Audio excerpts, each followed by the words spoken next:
Hey y'all, if we haven't already met, hi, I'm Stacy, I'm a paramedic instructor, and today I wanted to talk about a medication that we run into all of the time out in the EMS field, and it's called Metformin. If you've been in EMS any amount of time, chances are you run into Metformin on a daily basis, and even if you have zero EMS affiliation, chances are you've heard of Metformin just because it is that common of a medication. So let's talk about it. Like I said, this is one of the most common diabetic medications out on the market, and it actually hit the US market back in about 1995, so it's been out quite a while.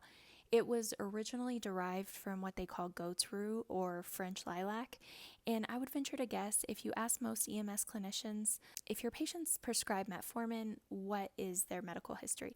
They're going to automatically say, most likely, type 2 diabetes, but metformin can be used for a lot of different things. Starting with the most common indications, diabetes, gestational diabetes, and prediabetes. So simply put, metformin is an anti-hyperglycemic agent, meaning that it keeps the blood sugar down. So it works to keep that glucose within a healthy range. And you're going to notice a pattern with these indications. Most of them trace back to those anti-hyperglycemic properties, but I digress. Okay, so another indication you may run into is for weight maintenance or weight loss.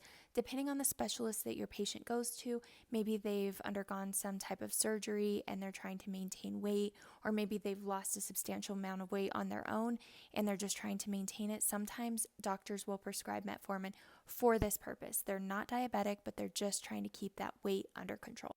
Another indication for metformin is PCOS, polycystic ovarian syndrome. It's actually a very common health condition among young women, and it can actually cause fertility issues. So oftentimes metformin will be prescribed to help the insulin resistance that a lot of these patients suffer with. So recent studies are indicating that metformin actually reduces the overall risk of cardiovascular diseases, and they're saying that it does this by glucose regulating mechanisms and anti-inflammatory properties. So oftentimes you'll see these patients prescribed metformin, some sort of medication for their blood pressure, and a statin drug. There's also research about metformin's ability to enhance cognitive function and to slow the progression of neurodegenerative diseases. And once again, we could argue that this goes back to the anti-inflammatory effects and the glucose regulating mechanisms.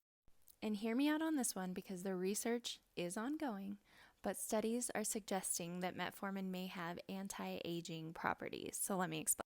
So the speculation goes that blood sugar regulation and the promotion of insulin sensitivity is decreasing the overall risk for these age-related diseases that we see so many Americans facing, like cancer, dementia, Alzheimer's, these sorts of things. One of the research studies that I was reading, I think it involved very high dosages of metformin, if I'm not mistaken. But if you're interested in reading more about this, I wrote an entire post about it. It's on my website, it's on my Instagram, and all the sources are available if you want to go read those studies.